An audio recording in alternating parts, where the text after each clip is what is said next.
Hello and welcome to I Could Eat. Make sure to like and subscribe and also follow us on Instagram because we've got an Instagram now, the I Could Eat podcast. I'm your host, Mike Eaton, and you are? I'm Andy Mandalorianrasta. What's up, guys? Oh, man. Dude, so this is the first week where coming into the episode I didn't already have a place planned. No, but I gotta commend you. It was like the quickness of it.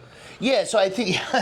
People gotta appreciate like the quickness of... It's not that like... I was explaining this to my wife. I've been singing the praises of Mike Eaton to my wife. She's got real competition right now. I was like, you have no good food suggestions. Mike has all of them. Let's go. And I can mush those cheeks together, and it's basically you, baby.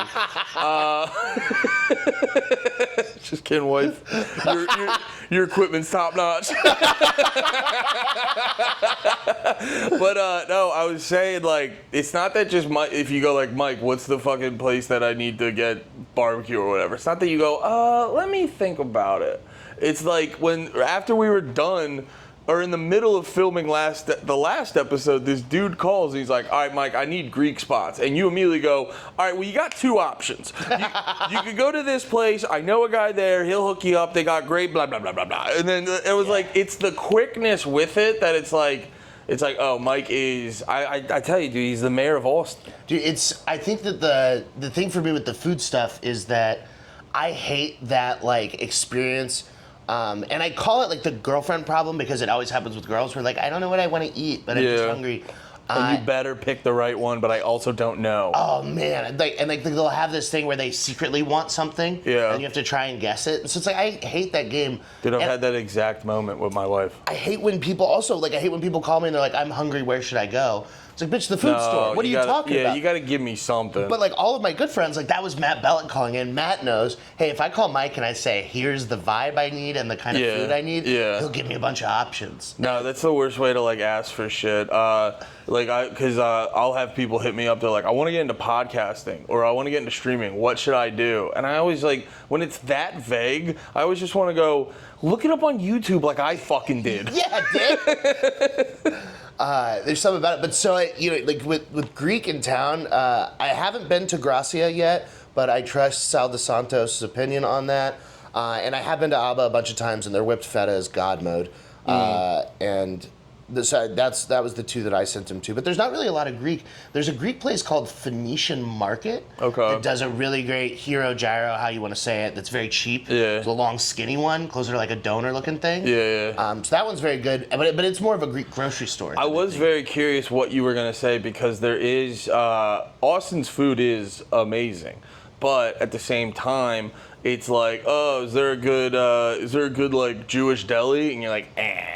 Or if you're looking for Italian one food. just opened actually. I just got a fucking reel from like a Jewish deli doing pastrami, and it got me gorked up, dude. Ooh, that sounds good. There's Biederman's, which is very Jewish. Yeah, they do. Yeah, Austin seems to have a little bit of everything, but there's obviously certain things they got way more of, like barbecue and Mexican. Well, so and that was actually kind of is what led me to what I was pitching for today.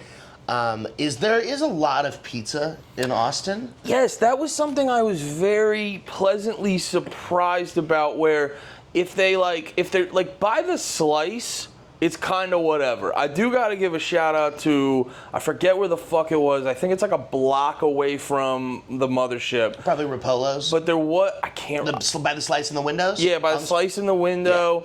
Yeah. And I was standing there and I was like, I ordered a slice, which, guys, we got to figure out this whole $6 slice thing. That's psychotic. It's psychotic. That's absolute insanity. It's absolute. You can go to New York right now and in like the heart of Times Square get like a $3 or $4 slice. Also, so don't even give me this bullshit that it's so expensive to be on 6th Street. They have to pay their rent. Fuck you. Yeah, it's the volume. Yeah. Also, give me the option to not heat up my slice. If I want a window slice, give me a window slice.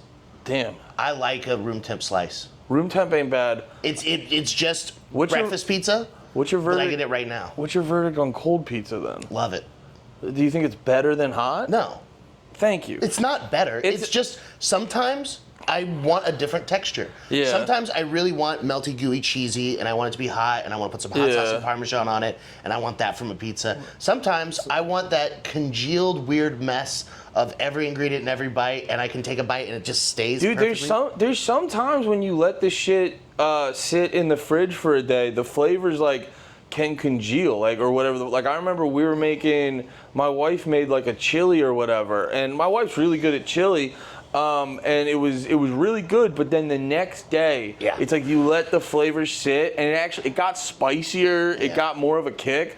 Oh, but back to the pizza thing. Got real sidetracked. I haven't eaten. All I had was whatever those HEB goldfish stars. Yeah, that's all I ate today. Oh man. Yeah, dude, I'm professional on these days. I don't eat too much, but no, the thing about the pizza out here is I didn't know that like Detroit style was like real alive and healthy out here. It's when you get the pizza by the slice, they just don't know what they're doing. But the thing I was gonna say about the place on 6th Street is the dude threw it in, and I'm standing there and I'm like, I mean, it's ready, dude. And I have a different mindset because I know the pizza's not as good out here. But then I go, wait a minute, does he know? And then he brings it back out, and he gives the slice to me, and I look underneath, and it's like almost black. And I'm like, yes, that's like the thing. That's like besides like good ingredients and like the water in New York is way better and yada, yada, yada, stuff like that. One simple thing you can do to make your pizza better and closer to New York style is just let it get a little crispier underneath. Yeah. It makes it so much better, especially, dude, if you like, there's nothing worse when you get a Meat Lovers and you pick it up and it just flops and then half the fucking toppings fall off of it. Oh, man. It almost made me cry thinking about how awful that is. Bro, it's one of the worst feelings on the planet. You pick up a beautiful slice, and it starts to flop a little, and as you reach it towards your face, just all ingredients on the ground. Dude, and it sounds so corny, but it's like, I remember before I moved to Jersey, and I was eating like Jersey and New York pizza way more, you think your hometown pizza, like I know this sounds like the corniest bullshit you've heard 1,000 times online, but you don't appreciate how just okay your hometown pizza is until you go get New York and Jersey pizza. And it's not like... Until you've had a slice from like, I think it's John's on Bleecker. That's one of the ones that someone sent me to when I was in New York. But it was just truly phenomenal slices. But I mean, I went to shitty just while I was drunk, walking around, watching a show at the Cellar, and there was just pizza by the slice, and I'm in a line with 25 people that are all from different countries. Yeah. And we're all waiting to just get a $3 slice. Yeah. And this is why, like, you said a name, and I go, I don't fucking know. Because you just go somewhere. Yeah. If you go somewhere in Jersey or New York, it's probably going to be good. But it's like, make sure there's a line. Don't go empty places. Yeah. Never go to empty food places. Yeah, fair enough. Unless you are going to a different culture's food and it's empty because you are the only white person there. That's fair. That is a good go. And it is empty to me because I don't see color. Yeah, hell yeah. So I go, oh, there's no, and that's why I don't see colors either. That's why. What? Oh my God! Is that what you said? It's not what I said. It's what I thought. Mike, there's difference between outside and inside thoughts. No, yeah, but and also to be fair, it's not just like. Because I don't get on board with the New York guy who's like, everything is New York's a nightmare to maneuver through. It fucking sucks. But Oddfellows ice cream makes it a little better. Oh, yeah, their food makes it all better. But the thing, they just got more reps in than you guys. Yeah, and there's also like a history of culinary excellence in New York. Yeah. Of people going there to make it as a fucking chef and to go and bring their restaurant idea out, you know? Yeah, because basically a lot of Italians came into like Connecticut, and then a lot of them like obviously came into New York, like back in the day, came into Connecticut, New York, and they just been doing it earlier. And it wasn't until I was listening to this podcast about like Pizza Hut and shit, trying to like get throughout the country and shit.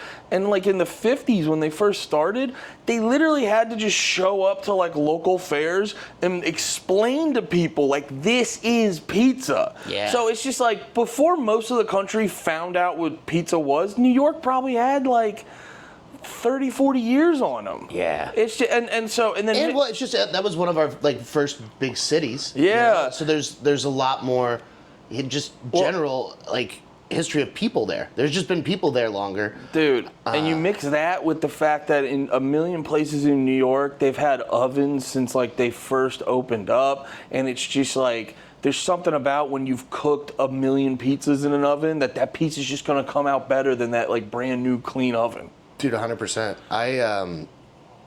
So to that end, in Austin, what we have for pizzas, there's a few places that are highly recommended. One of them I'm blanking on the name because I wish that my food-based autism was perfect, but it's just I'm a step below Rain Man. I don't have them all, but San Mataro is a great one. They were a truck. If I drop a bunch of toppings on the floor, you can count them real quick. You're like, there's 37 sausages, 20 pepperonis, and 13 jalapenos. De-seated. No, San Mataro is one of the ones that's always highly touted. They're a little overpriced for my taste, but really great flavor. The two guys that started that, one of them wanted to have a brick and mortar, and so we started this brick and mortar. So it's a separate entity, and I believe that their business actually split over it. But the second one I've heard is very good. I haven't gone to the new one because it's a brick and mortar, and that feels weird for a pizza. But Feral Pies gets a lot of love. Cool. They're a sourdough thin crust, like New Haven cracker crust type one that's very popular. And then one of the ones that I hear everybody loves in town is Via 313, and I'm a huge fan. They're Detroiter with their natural casing pepperonis.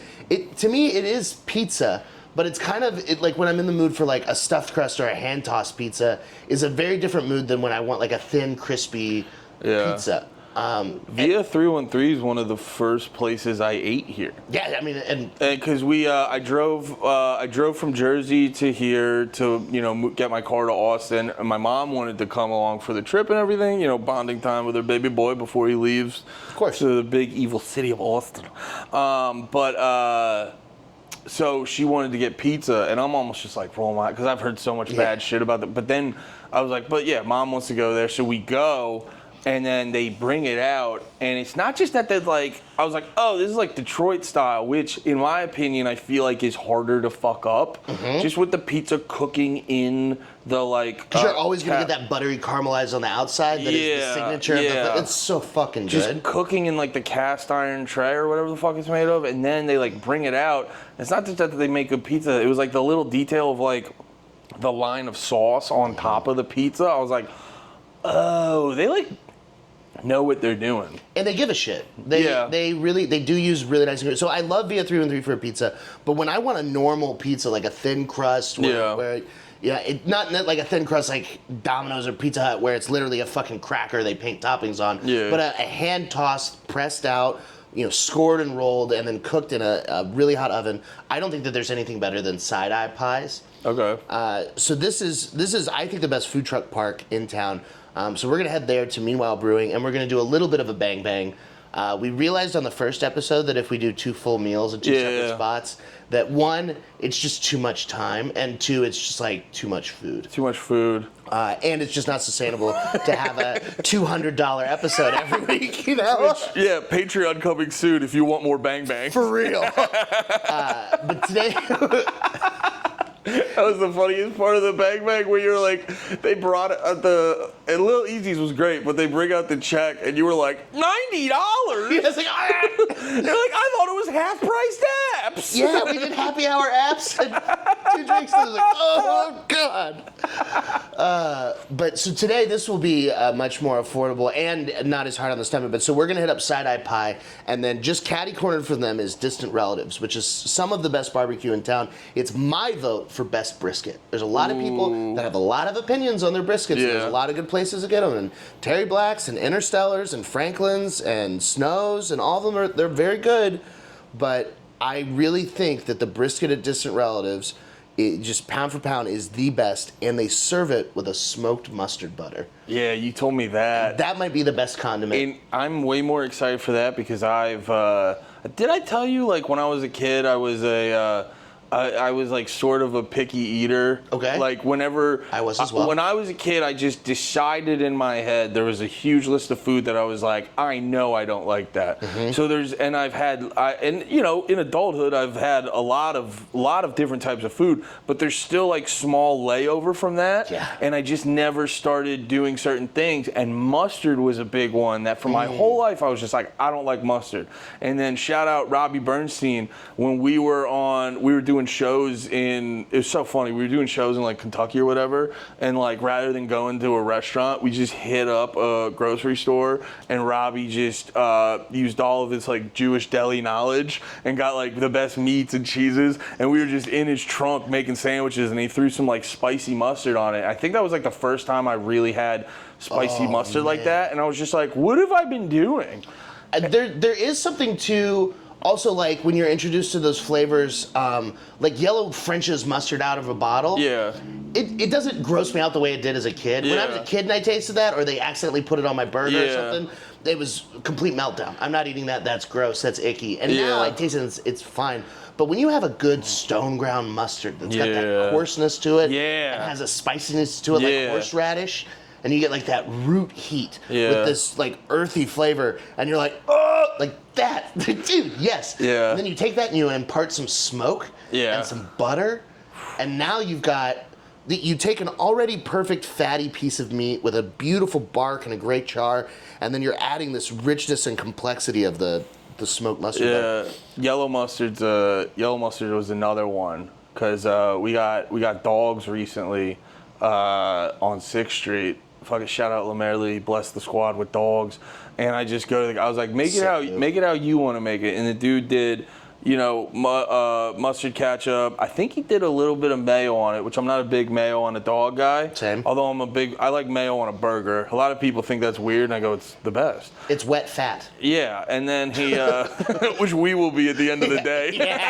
After this mini bang bang, we'll be 2 wet fats. but and then he put a bunch of like hot peppers on top, and then I ate that, and I was like, oh. I also like Frank's yellow mustard, but I don't like it solo. I like the mustard ketchup mix on like a burger or a dog. Very good combo. Yeah, I like a good like 2/3 ketchup, 1/3 mustard of the combo, so you just get that like little tang. I'm into that. Hot sauce on the dog, also elite. Oh, and I know I texted you about this, but I have to publicly give you your flowers. Yeah. The Jack in the Box hot sauce. Dude, I threw it. Brother. This could have been private flowers. People don't need to know about all the things I like. And I also publicly have to apologize to one of my other podcast partners, Pat George. When we first got here, like, I'm singing the praise of like Pete Terry's, which rules, but he was also going on about Jack in the Box, and I was just like, dude, what are you doing with your life? Yeah, what do you mean? But then, same way that I give Whataburger major props is like, a lot of shit closes down around here at fucking 12. And like, we're comics. We're leaving the creek at like fucking 2 a.m. a lot of times. So it's like, when you're, and dude, even the gas stations close down. Yeah, so it's like, that's nuts. Dude, literally, I found that out the other night because I was like, I got back, it was like 1 a.m. and I was like, all right, I'm out of Zins. I wanna pop Zins and play XCOM 2 till 4 in the morning. And then and I'm driving around and I'm like, wait, is every gas station fucking closed? But no, so Whataburger and Jack in the Box get major props out here for being like the only 2 spots open after night. Yeah, they stay open late. Yeah, they stay open late. They're 24 hours. And you were telling me, you're like, you gotta get the tacos, 2 for $179. They like fry the tacos. And you were like, make sure you get the hot sauce. And I was crushing the hot sauce, and I was like, oh my Christ. I was like, this is why you never doubt Mike Eaton. Not that I would, but just do yourself a favor and never doubt Mike Eaton. And then the next morning when I was I've been really into just a simple egg and cheese sandwich in the morning. Great choice. As the eggs were cooking, I was just standing there, and I'm like, I got a bunch of hot sauce in that drawer. Yeah, you do. I take the Jack in the Box hot sauce on the egg and then and that was fucking great. It's like, the Jack in the Box hot sauce is like crazy good. It's shockingly good. Yeah, that's the best way to put it, because it's like all those hot sauces, you'll be like, yeah, it'll do the job, but then the fact that it actually has like a good flavor to it, it's like when shocking. you get the Diablo from Taco Bell, or you get like a spicy sauce from a place. Because a lot of drive-through stuff is specifically muted because it reaches a wider palate. Yeah. So when they do hot sauce, they'll do hot sauce that doesn't have like any real kick to it. Yeah. It doesn't have enough vinegar. But Jack in the Box, the taco sauce, I can't tell you how many 3 a.m. drive-thrus have just been like, give me 10 tacos, extra taco sauce. And like I love them, but I have to stop. I had to stop with those. Those are now a a once in a blue moon treat. Yeah, I've had to slow down on the just because of my schedule now. Is like normally I'll wake up around 11 or 12, and then you eat, and like so the way that shifts my day, it's like dinner time for me is almost like when I'm leaving the clubs and shit like that. Yeah. And I was just like, oh, I'm gonna go pour just buying Whataburger. Dude, and fucking Raising Cane's. Oh, Raising Cane's is another one. Not 24 hours, but they're open till like 3 a lot of times. Yeah. But yeah, so I've just been better at having shit ready for me at home or just like snacks and stuff, because it's like, dude, I could. I could go pour just crushing Whataburger and Jack in the Box after sets and shit. Man, it's so easy to do. Well, let's stop talking about food. and let's go eat some fucking food. Yeah, dude, we're so good at being YouTubers. Yeah. I did a bad job of this last time, but I wanted to show off just kind of what the atmosphere is here. So you've got Side-Eye's truck right there. And then over here you've got Distant Relatives. And then you've got this just beautiful giant patio area with tons of seating. And then you've got this spot over here by the soccer field where me and Andy are gonna sit and eat. I got a 12-inch pepperoni with ricotta salata shaved over it, as well as hot honey. And then I got a side of whipped ricotta and a side of their special ranch and their pizza sauce. So we got a bunch of dipping options for the pizza. Are you a big dipping pizza guy? Not every bite. Yeah. But some bites call for it. I'll do it, but I know people just swear by like, oh, I have to have a side of ranch with my pizza. I don't even think about it. If it's there and easily accessible, I'll do it a little bit, but I don't overthink that. I really enjoy it on like the very first bite when you get the tip in and you can get a good ranch coverage on that without having to fuck it up all over your face. But primarily, ranch for me so is many just pauses there. Get the dip in all over my face. Primarily, ranch is just so I can finish the crust. So I can feel like a good boy and I ate the whole thing. Yeah. Oh, do you have that in you too? Yeah. I think that's one of the many reasons why I'm fat, is just that instilled in. It's like, you're a piece of shit and God hates you if you don't finish your meal. They're starving children. Yeah. How dare you? I'm really realizing that my like Catholicism has really fucked me up long term. Yeah. It just primes you to like feel bad about yourselves. Always. Yeah. That's why there's other religions that are more just like, I'm at the mercy of our God, but I'm also the fucking man. Yeah. Yeah, Catholicism. Yeah, like Muslim. Yeah. I wish I grew up Muslim. Oh yeah. Anytime I saw an ankle, it was just juicing at the jowls. It's like, oh yes. There's something to that though. You know what I mean? Yeah. Like now it's just titties are so accessible, and then when you see the girl in like the hijab and shit, you're just like, wait a minute, why can't I? What's under there? Now I'm intrigued by you, miss. Yeah. Yeah. Shout out Muslim people. Yeah. Shout out Muzzies. You guys are killing it. But yeah, and I got I just repeated what you told me to say. Yeah, you got the pound of brisket. Yeah, with the smoked mustard butter. Yeah, I'm excited. I think we're gonna have good leftovers too. Yeah. Because I was doing the math, I was like, we're getting a full pizza and a pound of brisket. So if we eat all of that, we will die. Yeah. This is an absurd amount of food, but both are great leftover. Yeah. We can play rock paper scissors for who takes what. I mean, I'd be good with a half and half. Yeah, I'm great with that too. Yeah, I'd love to eat pizza and brisket the rest of the day. Yeah. It's a nice day. Yeah. The brisket also comes. They'll give us a couple big pieces of like toast. Oh, really? And so you can put brisket, mustard. Oh, yeah, I noticed that with the barbecue out here. They just throw like a slice of bread or toast on shit. But sometimes you need something to sop up the grease. Yeah, and it's like a nice thing to end on it. Ooh, let me ask you this. Because an old man thing I'm getting into is just crushing seltzer. Just flavorless seltzer. Yeah. And dude, after like a big meal, I'll throw down, like I got a bunch of cans of seltzer in my apartment. I'll just throw down like 3 cans because it makes me feel like the bubbles like loosen out. Because like wild. I love eating, but you said this with like a soda mention last week, but now you're going just straight bubbles? Yeah, because it's like when I'm feeling full, I need like a lot of bubbles. That's you. Oh, I bet they texted us. Oh my God, the food's ready, you guys. They and Andy returns with the most beautiful. Oh yeah. Yeah. That's really doing it for me. That's good stuff. All right, we didn't do enough food shots last time, so I'm gonna make sure that I get some really good food shots. I mean, this is Just like the best. So this is that smoked mustard butter that I was talking about. Oh, very nice. And it's just freaking gorgeous. And look at that fat, look at that bark, look at that ring. Oh my God. And then we got 4 pieces of toast and some spicy peanuts. Yeah. Look at that. Oh yeah. Ooh, that's got really me pretty. hyped. All right. Just look at this. Fucking look at that.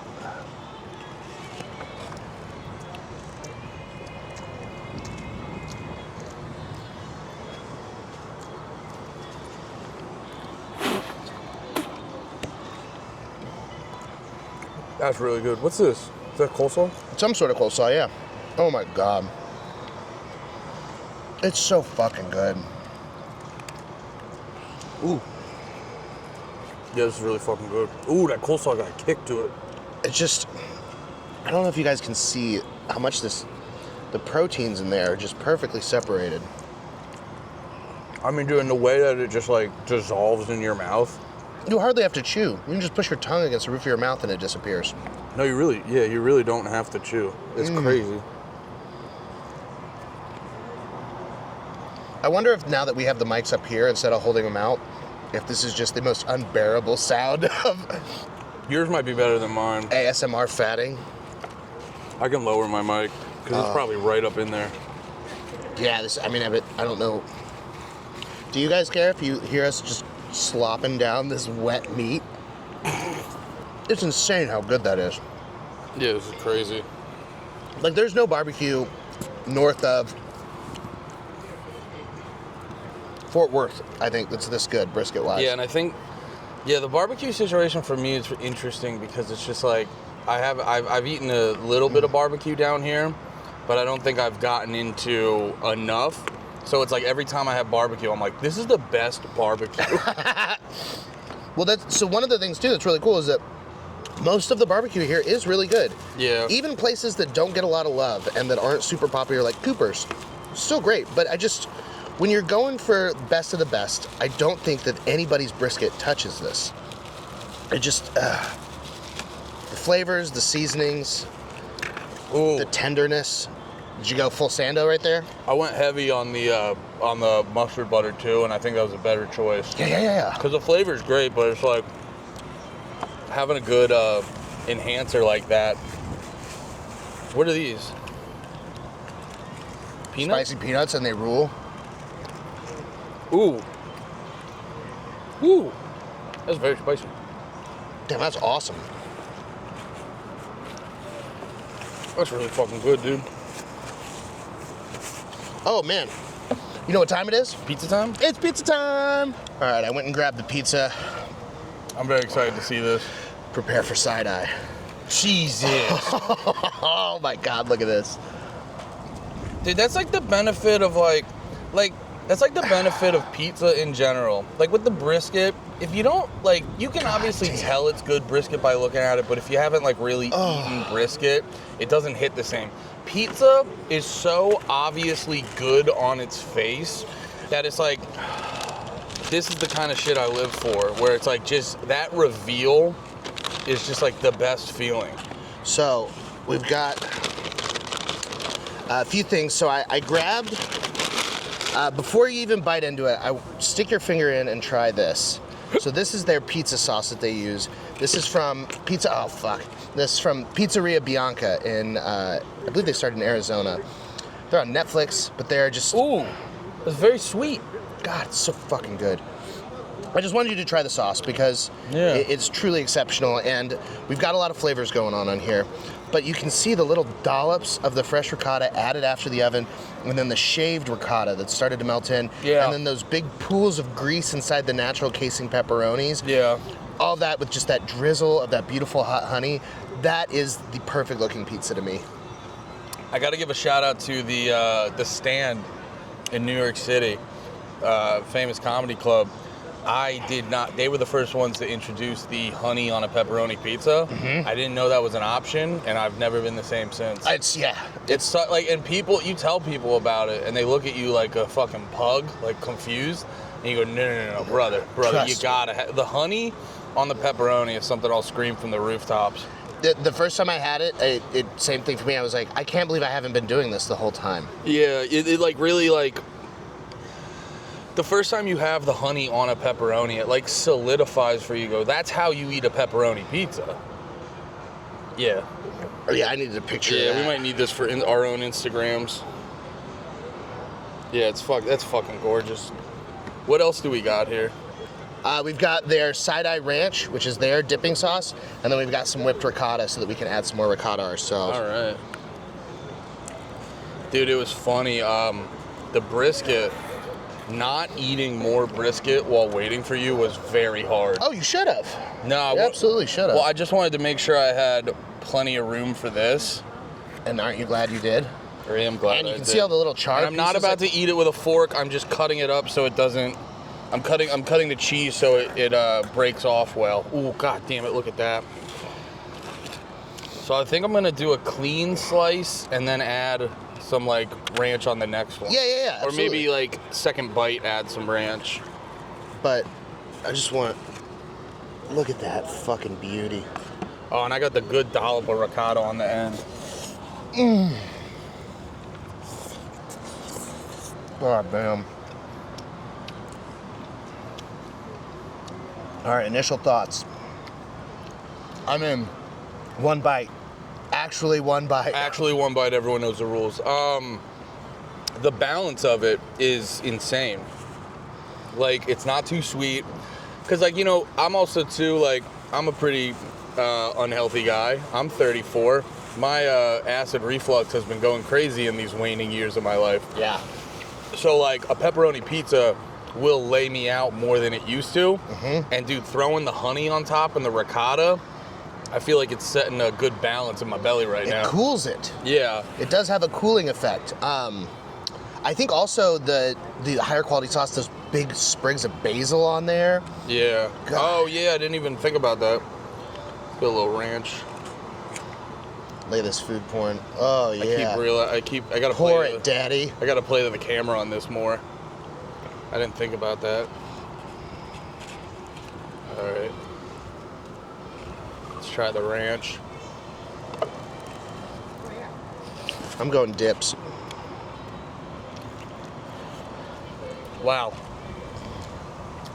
A lot of dill. Yeah. That's very good. It adds an herbal creaminess to it. But you can tell that's not just fucking Hidden Valley. That's not No. those shitty bags of ranch. Well, You know, it- like the little, you tear off the top and it comes in a. Yeah. I can't even think of the name of those.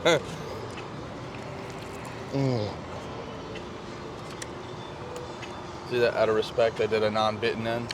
Nice. I don't care.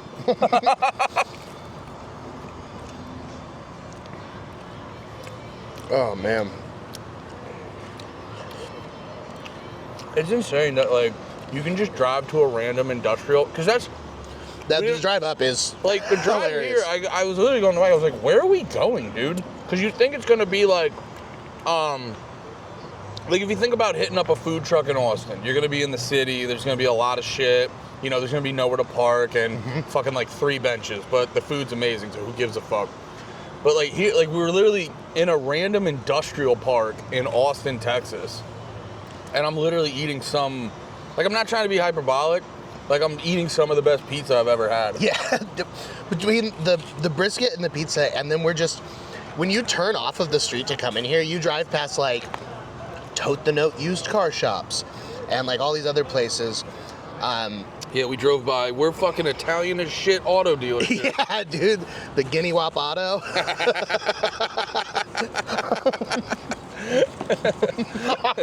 Forget about it, auto store. I'm like, our competition beating up prices, forget about it.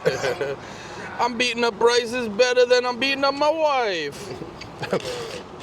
And then just a fat lady with a mustache and a black eye comes out and goes, it's true. It's true. And she's, no matter what they're doing, someone's making sauce in the back. God, I love Italian culture so much. Yeah. And it's great that it's still the last one that's just, everyone agrees, like, make fun of it. Well, it's because y'all are so distinct. There's no problems with making fun of Irish people. It's just there's not that many. Yeah, and Irish Americans, oh, you're an alcoholic. Yes, we are. All of us. Every single one. yeah, and they're like, yeah, that's the other part about anything you like make fun of someone. If they like own it, and because it's like, you know, it's like traditionally cool to be able to drink a lot or whatever the fuck. Yeah. So it's like, it doesn't hit the same. Dude, this ranch is doing Bananas. it for me, yeah.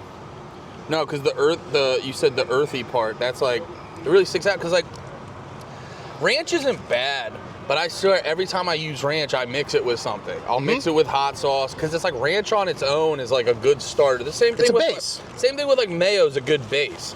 So you That's always how we get gotta, aiolis. Exactly. You always gotta like zhuzh it up a little bit. But yeah, but this is homemade ranch where they took the parts of the ranch that are good and they just accentuated all of it. I don't know if they can you see how much texture there is in there? I mean, there's quite a bit. Man, that's so good. This is nuts, dude. Well, hooray! I think we did it. We did it. And we'll finish this and we'll review. We are recording again. One more thing I wanted to mention before we got out of here, because I did not get this. This whipped ricotta. Yeah. Brother. Yeah. I just The crust and whipped ricotta? I just dipped my crust into it. I'm gonna do it one more time. Show that to the camera. Look how beautiful that is. Yeah, it just comes off like a. It's got like a slightly lighter consistency than like butter or something. Yeah. Well, it's whipped, so yeah, obviously. But yeah, it's like the. And it's just got like a creamy saltiness to it that just.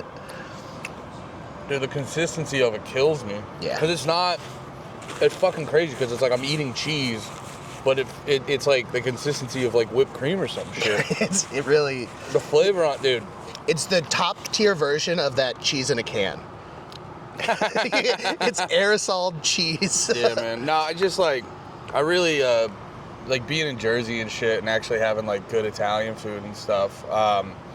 Just like appreciating quality cheese, because everyone always like goofs on Italians for like they always make sure to call it mutz. Yeah. And you're like, there is something to that, where it's just like, if you're eating what they're eating, you'd say it right. Yeah. You wouldn't call it mozzarella, because it's like mozzarella. It's a whole different game. Mozzarella just makes me think of some like bullshit in the bag you're gonna get from the grocery store.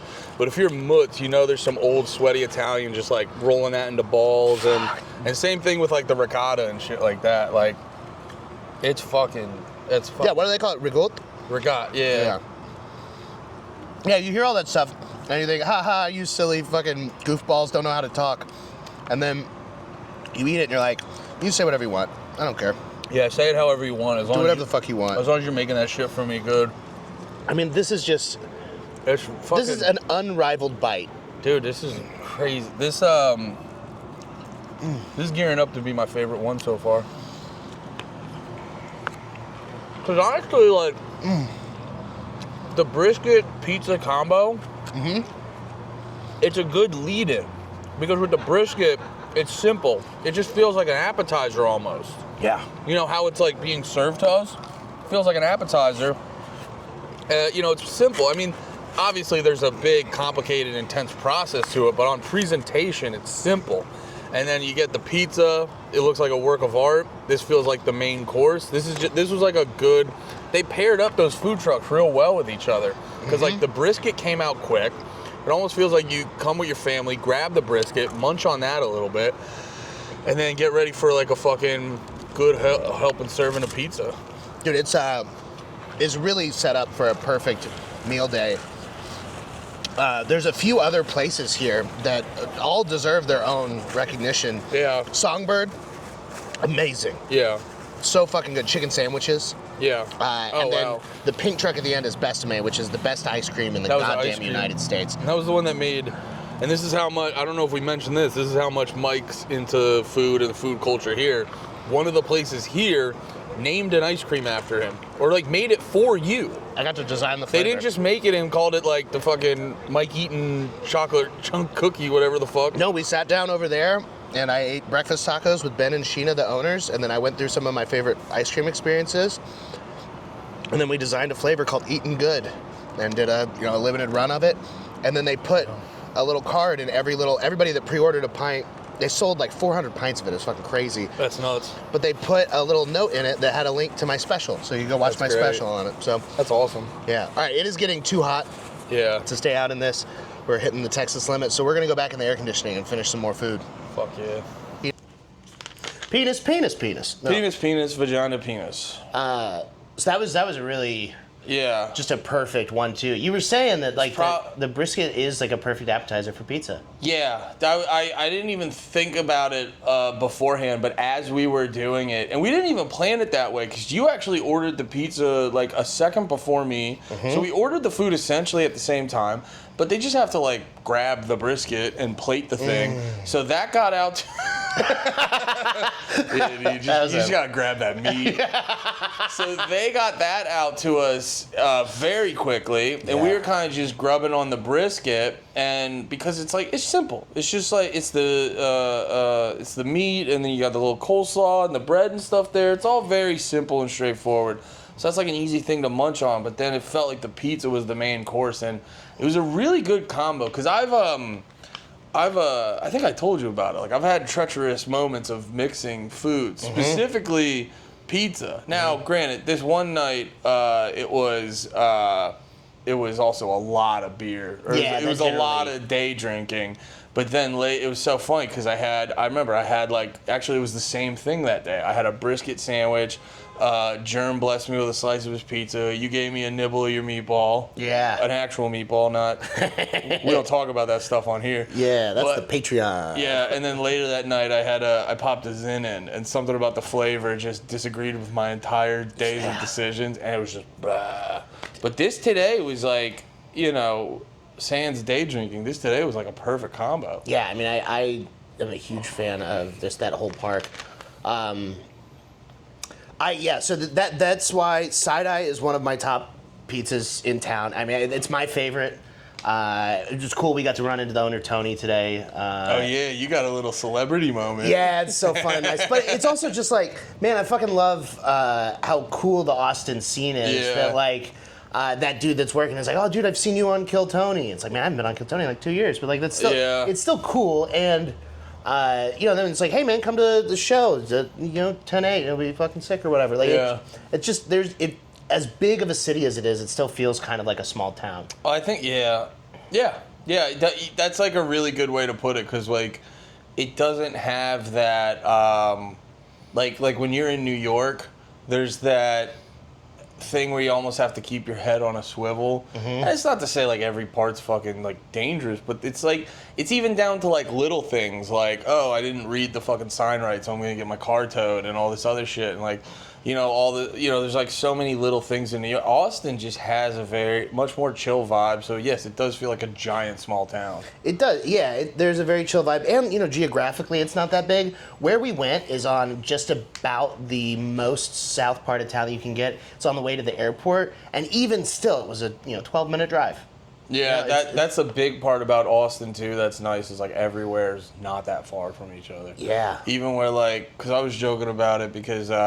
We got our place in Pflugerville, and a bunch of people are just like, oh, you're out there. And it's like, out there is, not rush hour. It's a little bit much. I checked that. I was a little upset. I didn't do my due diligence enough. But when are you going to be driving at 5 p.m.? Yeah, exactly. What do you have at 5 p.m.? Every other time of the day, it's 20 to 25 minutes, which... In most places in the world, you're like, that's not a long drive. No. But in Austin, if you tell someone it's a half hour, they're like, well, fuck. That's great. Yeah. That's so far away. That is one of the things everybody talks about. Austin traffic is super bad and like all the shit. Dude, that people it doesn't touch like the East Coast. Dude, it really doesn't. Not only does it not touch the East Coast, it doesn't touch really most traffic in major cities. Yeah. Oh my God, it's 5 p.m. and it took me 30 minutes to get 6 miles. Dude, it would take you 4 hours to do that in LA in some parts. Dude, I remember there'd be times I'd drive into the city and you'd be right outside the Holland Tunnel. And, I'd be going to do a podcast at Gas or whatever. And it would just say, like, you have 11 miles to go. And I'd look down and it would be like 55 minutes. Now, that's on a real bad day, but still, on a good day, it's still another half hour. I used to work in Old Town Pasadena. and then I would drive from Pasadena into West Hollywood.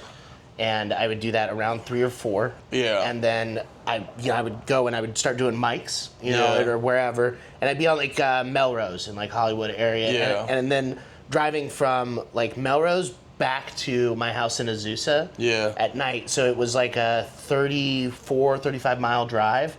It had taken as few as 45 minutes. There had been times when it was just wide open. It was amazing. And there had been times where there was just like something going on that it took me an hour and a half. Yeah, I remember. Like, what the fuck? I've never been to like LA or California in general, but I remember listening to fucking like Bill Burr on a podcast, and he was saying, he's like, yeah, if I have to do shit in the city, and he's like, if I'm still doing stuff around like 3, he goes, I just basically hunker down and get other work done. Because he's like, I'd rather be productive here and not sit in 2 hours of traffic home.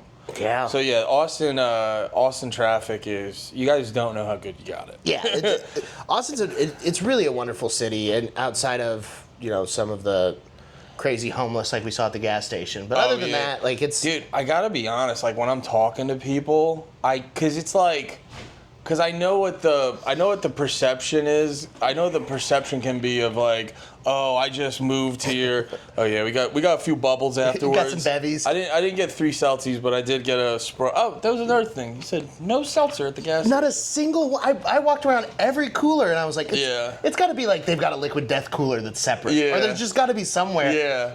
Nothing. There was one cooler that was full of Celsius. Yeah. A fucking energy drink. And I was like, all right, it's not that. Then I walk over here and it's, sports drinks and like juices and then the whole thing of water. And it's just bottles of water. There's nothing with bubbles. I'm like, am I retarded? Like, am I missing something? Yes, you are. And I am, but they're also a separate issue. They just don't. Yeah.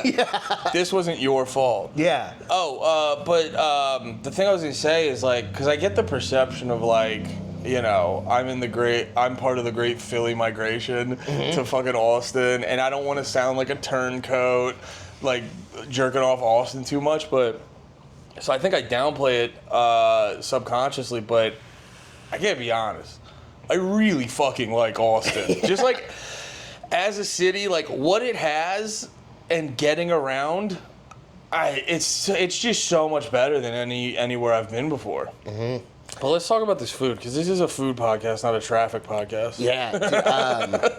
So this food today was incredible. We've got to go back so that we can hit up Songboard, Pueblo Viejo, and go get you some of your ice cream. Besame ice cream. Yeah, Besame is it's goated. But I wanted to open it up and see if anybody that was watching this had suggestions for stuff for us to try, because there's a lot of restaurants, and see if you guys just wanted to hear my opinions on them, because there's a lot of food that gets brought up here.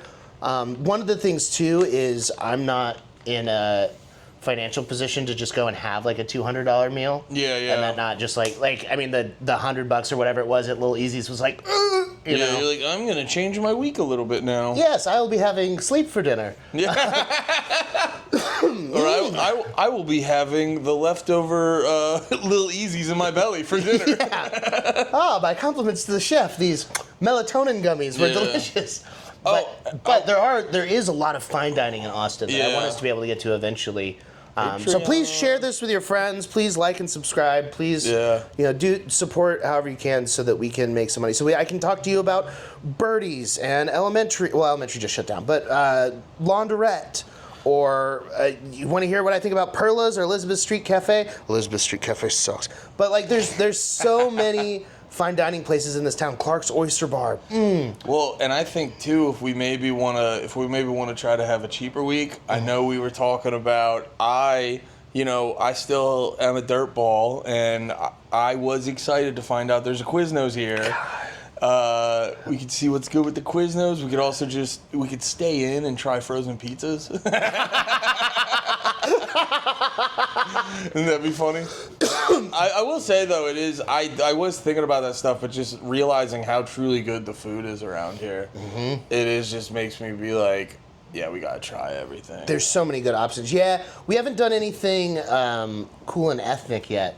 So I think there is a place, you talk about Pflugerville, up in Pflugerville, that we definitely are going to do an episode on Curry Kitchen. It's the best Indian in town. It's a Nepalese couple. They have an authentic tandoor. Yeah, it's... Fuck yeah. It's right off 35 and Grand Avenue next to the Cuban supermarket, which is also cool, and right next to a movie theater. So great little shopping center there.